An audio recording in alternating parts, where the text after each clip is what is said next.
안녕하십니까. 안녕하십니까. 2014년 다시 돌아온 면접 바이러스입니다. 면접 바이러스의 진행을 맡게 된 문바이러스 고바이러스. 건바이러스입니다. 반갑습니다. 예, 반갑습니다. 자, 그럼 먼저 우리 면접 바이러스가 앞으로 어떤 내용들을 다룰지에 대해서는 간략하게 소개해드리겠습니다. 오늘은 기본적으로 입학사정관 전형에서 면접이란 무엇인가에 대한 내용을 말씀드릴 겁니다. 짤막하게 말씀드리면 역시나 입학사정관 전형에서 면접은 이것만 기억하세요. 기대에 대한 증명이다. 기본적으로 대부분의 입학사정관 전형에서는 1차 서류 합격 후에 그 서류의 내용을 다 검증한다는 것을 기본적인 전제로 삼고 있습니다. 자, 그리고 또 역시나 올해의 트렌드죠. 올해는 문제풀이형 면접들이 거의 없어졌어요. 그렇죠? 그래서 다른 때보다도 우리가 속된 말로 입학사정관 면접, 즉 인성면접이라고 하고 있는 부분들의 중요성이 상당히 증가한 추세입니다. 따라서 서류에 대한 기대를 증명하는 것이 중요하다. 이렇게 말할 수 있겠네요. 자, 첫 번째 토픽입니다. 면접이란 무엇일까요?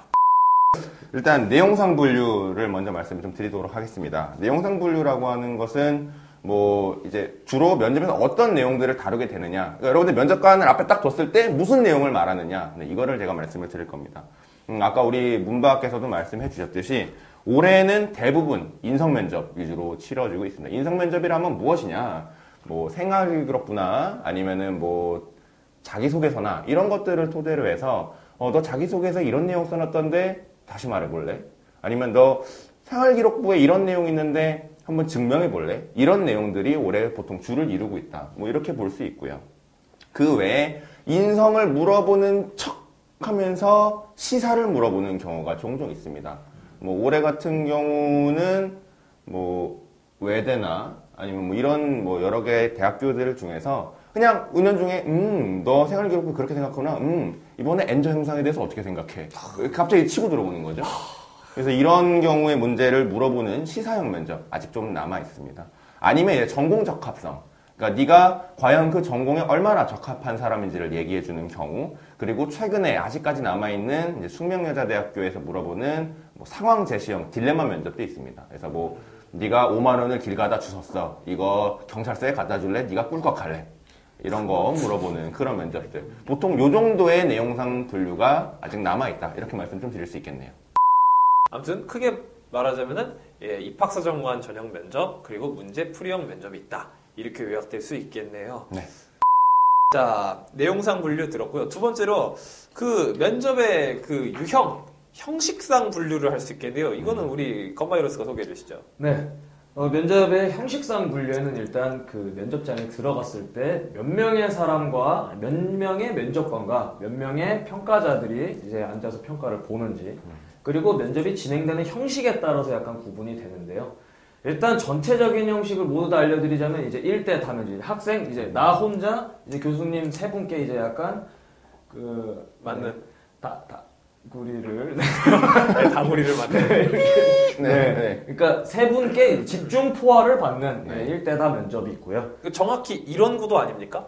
네, 정확히 이제 지금 이제 우리 면접 바이러스를 시청하고 계신 시청자분께서 이제 저희 세 명의 면접관에게 이제 면접을 보고 계시다고 생각하시면 될 것 같습니다. 말하자면 그 3대장에게 둘러싸여 있다.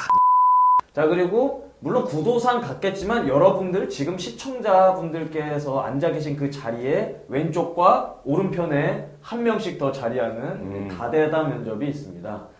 근데 이제 사람 수로 구분되는 이런 1대 다대다 이런 구분에 있어서는 사실 다대다 면접은 그렇게 많이 시행하는 학교가 없어요. 네, 최근에 많이 없어졌죠. 많이 없어졌죠. 네. 그리고 이제 특이한 면접 형태로는 이제 어떤 형식상의 면접 형태에서 조금 특이한 면접들은 이제 토론형 면접과 발표형 면접이 있는데요. 이제 토론형 면접도 올해 같은 경우에 대부분 대학들에서 거의 시행을 하지 않고 있는 상태고요. 그 발표형 면접 같은 경우는 아까 우리 고바이러스께서 말씀해 주셨듯이 1대다 면접에서 인성 면접을 할 때 가끔씩 이제 제시문을 나눠주고 이제 그거에 대한 그 발표 준비 시간을 준 다음에 이제 거기에 대해서 한 5분 정도 발표를 하고 5분 정도 피드백을 받는 형식으로 진행이 되고 있습니다. 근데 참 역시나 신기한 거는 올해는 면접들이 대부분이 되게 참 간소화되고 표준화됐다는 느낌을 많이 받습니다. 다 비슷해졌어요. 예를 들면 토론형 면접도 별로 없고 발표형 면접도 별로 없고 다대사 면접도 없고 1대 다면접에 그냥 인성 면접이 엄청 많아졌단 말이죠. 거의 주요 대학 중에 거의 뭐 정말 대부분이라고 말할 수 있을 것 같은데 이게 올해 가장 큰 트렌드라고 할 수 있겠네요. 아, 네. 그 입학사정관 전형에서 면접은 이런 형식과 내용으로 구성된다. 네, 우리 충분히 알았고요. 자, 그 다음 내용 한번 볼까요? 네, 두 번째 주제입니다. 두 번째. 그럼 입학사정관 전형에서 면접관은 과연 누구일까요? 건배로스 누구예요? 둘 중 하나입니다. 아니면 둘 다 들어오죠. 입학사정관 아니면 교수님이 들어오십니다. 네. 프로페서. 사실 면접관님들을 우리가 잘 생각을 좀 해봐야 되는 게, 자, 그분들이 왜 까칠할 수밖에 없느냐. 자, 첫 번째. 그분들 쉬는 날입니다. 아. 네, 두 번째, 하루 종일 갇혀 있어요. 움직이지도 못합니다. 세 번째, 여러분들의 대답이 사실 재미가 별로 없어요. 맨날 오는 놈들 다 똑같은 얘기를 하니까. 세 번째, 또 자기가 잘하는 영역의 것도 아니세요. 저 가르치시던 교수님 같은 경우는 40년 평생 중국어만 하시던 교수님인데 누구 평가로 딱 자리에 앉았을 때 불안할 수 있다는 거죠. 잘하는 영역이 아니니까. 효율적 시장 가서. 그렇죠. 그렇죠. 그거 문제 나오고. 그렇죠. 아니, 경제학 문제가 있는데 난 중국어 교수란 말이에요. 그거 어떻게 해야 돼? 그리고 마지막 가장 의욕이 떨어지는 건 뭐냐면 하루 종일 노동을 하시고 나서 욕을 많이 못 받아가세요.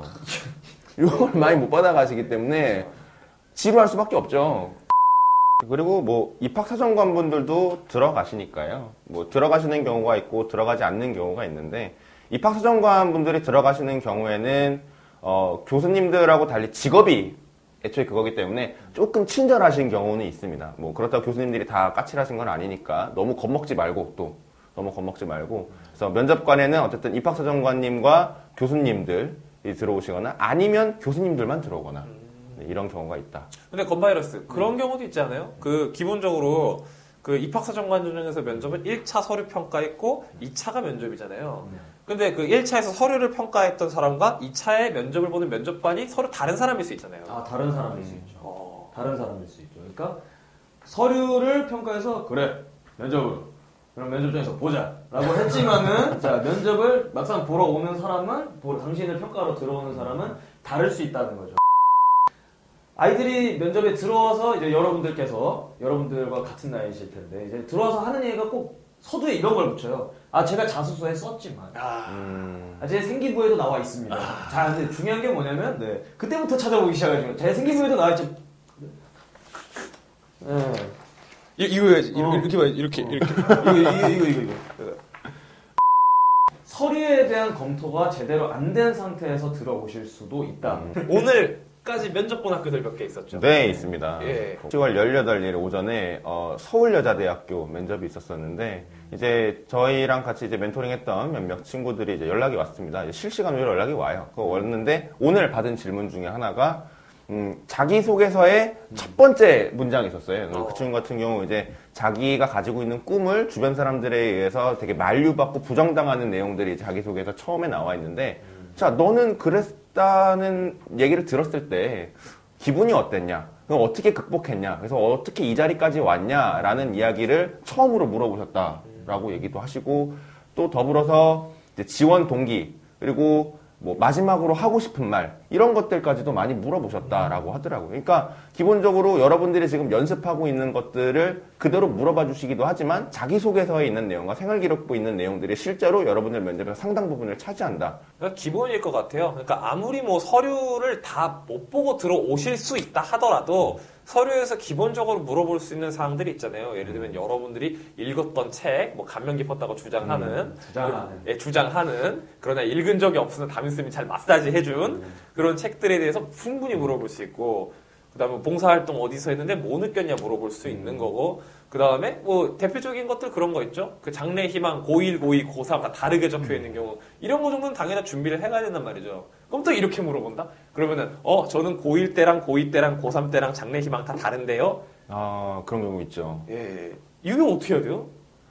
그러니까 뭐 이제 사실 거기 계시는 입학사정관님들도 사실 꿈이 태어났을 때부터 입학사정관은 아니었을 거예요. 그러니까 그거를 여러분들 염두에 두시고 꿈은 늘 바뀔 수 있어요. 꿈은 늘 바뀔 수 있으니까 너무 그걸 당황하지 마시고 대신에 그 과정에서 여러분들이 겪었던 방황했던 이야기나 그래서 결국 지금 여러분들이 그런 여러 가지 꿈들을 가져오는 상황 속에서 지금 가지고 있는 것, 그러니까 왜 그때는 그게 아니었고 지금은 그거인 이유에 대해서 당당하게 솔직하게 얘기하시는 것이 오히려 더 좋을 수도 있고요. 아마 여러분들이 쓴 6개의 총알 중 몇 개는 불발이 됐을 것이고 몇 개는 지금 기다리고 있을 겁니다. 저희는 어쨌거나 이렇게 생각합니다. 최선의 노력을 다해야 됩니다. 할 수 있는 최선의 것을 준비하고 최고의 결과를 맞이할 준비가 되어 있어야겠죠? 네. 물론 우리 모두가 다 6개에서 이길 수는 없겠죠. 그렇지만 꼭 여러분들이 원하시는 대학에 합격할 수 있으시면 좋겠습니다. 네. 그리고 저희 면접 바이러스 제작진이 여러분들에게 조그마한 도움이라도 됐으면 하는 바람입니다. 긍정의 가장 최상급이 뭔지 알아요? 뭐죠? 됐다. 아, 이미 됐다. 이미 됐다. 아. 할 수 있다는 약에 아, 그래요? 다 하거든. 이미 아. 됐다. 됐다. 됐다. 됐다. 네. 됐다. 자, 오늘 면접 바이러스 2014년 1시즌 2014년 첫 회 오늘 여기까지 하도록 하겠습니다. 2화에서는요 저희가 네. 지지 않는 면접 5가지만 기억하면 이긴다. 예, 뭐다? 지지 않는 별이 5개. 5가지만 기억하면 된다. 예, 장수 면접에서 찾아뵙겠습니다. 감사합니다.